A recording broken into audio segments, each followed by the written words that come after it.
जोहार दोस्तों, बहुत बहुत स्वागत है आप सभी के अपने YouTube चैनल जोहार झारखंड स्टडी में। दोस्तों, आज मैं बात करने वाला हूं झारखंड सहायक आचार्य भर्ती को लेकर। जो ये रिजल्ट वापस हो गया है और उसका रिजल्ट कब तक आएगा, साथ ही साथ आपको बताएंगे कि जो जो रिजल्ट आएगा उसमें जिन छात्रों का चयन हो गया है उनमें से बहुत सारे छात्र ऐसे होंगे जिनका नाम देखने को आपको नहीं मिलेगा और उसका कारण क्या है, और अगर उनका नाम नहीं दिखता है तो कोई आश्चर्य करने की बात नहीं है। और आपको बताएंगे इस वीडियो में अंतिम में कि कैसे परिमल सीटेट कैंडिडेट से केस जीतने के बावजूद भी हार चुका है। ठीक है, इस पे भी बात करेंगे, लेकिन सबसे पहले बात करते हैं कि ये जो रिजल्ट आया है और रिजल्ट वापस हो गया है, यानी फिर से जारी होगा और इसमें क्या क्या होगा पूरा डिटेल में बताएंगे और किसको प्रॉब्लम होने वाला है, लेकिन लास्ट तक देखिए तब समझ में आएगा। तो चलिए आगे बढ़ते हैं। देखिए, जेटेट का एग्जाम मात्र 2 बार हुआ है, 2013 या 16 में हुआ है। ठीक है, और 2013 और 16 में जितने लोगों ने जेटेट पास किए हैं सभी का उम्र मतलब ज्यादा से ज्यादा 75% छात्रों ने क्या किया है कि उम्र सीमा में छूट लिया है। कहने का मतलब है 2013 में तो सभी कैंडिडेट्स ने उम्र सीमा में उन्होंने छूट लिया है ना। अब जिन्होंने उम्र सीमा में छूट लिया है उनको फिर दोहरा आरक्षण नहीं मिल सकता है। यानी आप देखिएगा, जब रिजल्ट देखिएगा 2013 और 16 का जब रिजल्ट देखिएगा तो उसमें आप देखिएगा 78 मार्क्स में जेटेट क्वालिफाई करने का था, यानी 78 मार्क्स आप लाते हैं तो आप जेटेट पास हो जाते।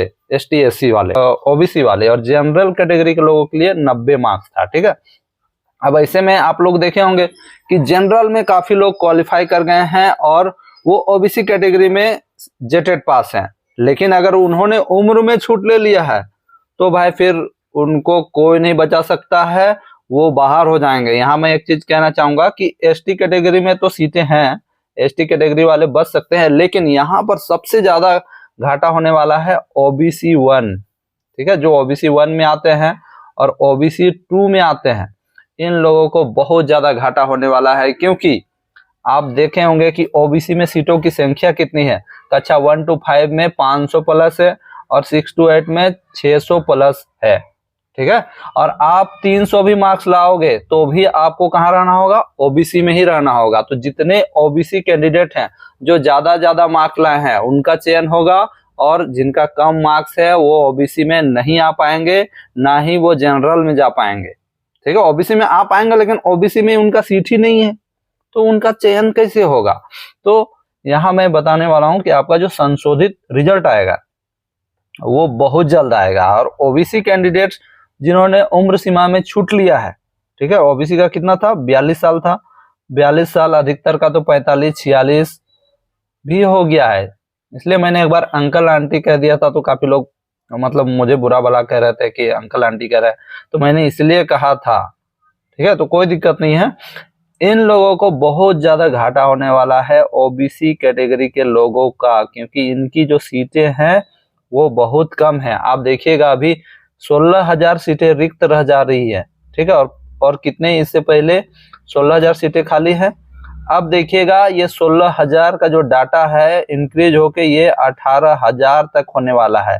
फिर देखिएगा ये ओबीसी छात्र जाएंगे जेएसएससी ऑफिस और कहेंगे कि हमको मेरिट लिस्ट से निकाल दिया, पहले था अभी नहीं है। तो उसका कारण ये है कि ओबीसी कैटेगरी में आपके जो है सीटों की संख्या कम है, 500 या 600 है, और आपका सिलेक्शन होना मुश्किल है क्योंकि आपने सिर्फ ओबीसी से क्वालिफाई किया है टेट परीक्षा।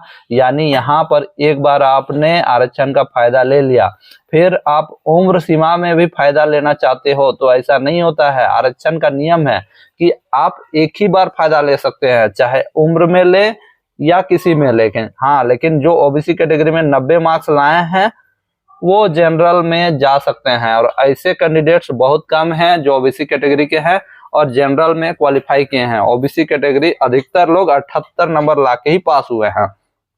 अब बता दूं, ये सब कराने में इनका बहुत बड़ा हाथ है। ये छात्र सोच रहे थे कि 2013 और 16 में एक बार टेट हुआ है, अब नहीं होने देंगे तो हम लोग का जॉब निश्चित है, लेकिन इसी जाल में ये फंस गए।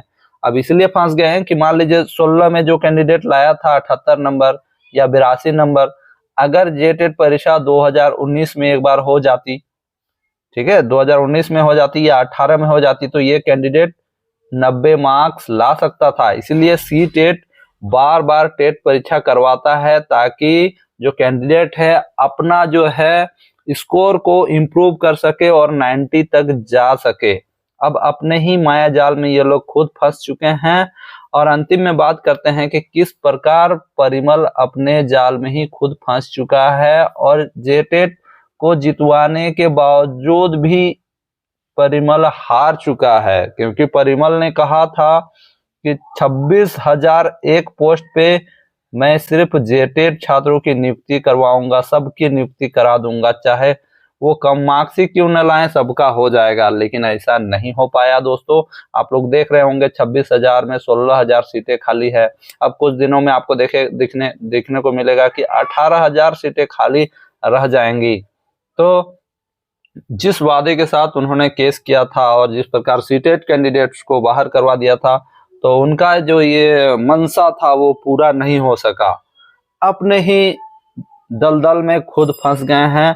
अब देखते हैं आगे क्या होता है। लेकिन सबसे बुरी खबर इन ओबीसी कैंडिडेट्स के साथ है, ठीक है। हालांकि एसटी कैटेगरी में भी है, लेकिन ज्यादा टेंशन नहीं है, ज्यादा टेंशन ओबीसी कैटेगरी के लोगों का है। और आपको इसका प्रभाव यहाँ पर भी देखने को मिलेगा कि जनरल कैटेगरी में आप देखिएगा कि जितना सिलेक्शन हुआ था उससे ज्यादा सिलेक्शन होगा और भी लोग उसमें आएंगे, क्योंकि जनरल का सीट ये खाली कर देगा तो दूसरा कैंडिडेट वहां पर घुसेगा ना। ओबीसी वाला जनरल में मान लीजिए नहीं जा सकता है 78 मार्क्स वाला, तो जनरल कैटेगरी जो कम मार्क्स लाया है उसका सिलेक्शन होगा। तो इस बात को भी ध्यान दीजिएगा, है ना। इस विषय में आप क्या कहना चाहते हैं जरूर बताइएगा। आपको जाते जाते बता दूं, संशोधित जो रिजल्ट होगा उसमें अगर आपका नाम नहीं आता है और आपका पहले आया था तो आप ज्यादा मत सोचिएगा, ठीक है। आरक्षण जेटेट में 78 मार्क्स लाए हैं या पास मार्क्स लाए हैं कोई बात नहीं, लेकिन इसके अलावा कोई आरक्षण लिया है, जैसे उम्र में आपने आरक्षण ले लिया है, ठीक है, तो अपने ही कास्ट में सिलेक्शन होगा, चाहे क्यों ना आप जनरल का मार्क्स लाओ। और ये बात आप लोग सोच रहे होंगे कि मैं बाद में क्यों बता रहा हूँ, ये बात मैंने आपको 11 महीना पहले ही बता चुका हूं। जाके अगर आपको देखना होगा तो उसका लिंक मैं नीचे दे दिया हूं। सुप्रीम कोर्ट का जजमेंट है, 11 महीना पहले ही बता चुका हूं, ठीक है। अब 16,000 के जगह 17,000 नहीं 18,000 भी सीट खाली रह सकता है, ठीक है। आगे देखिए, इसलिए टेट प्रति साल होना आवश्यक होता है ताकि आप अपने स्कोर को इम्प्रूव कर सके।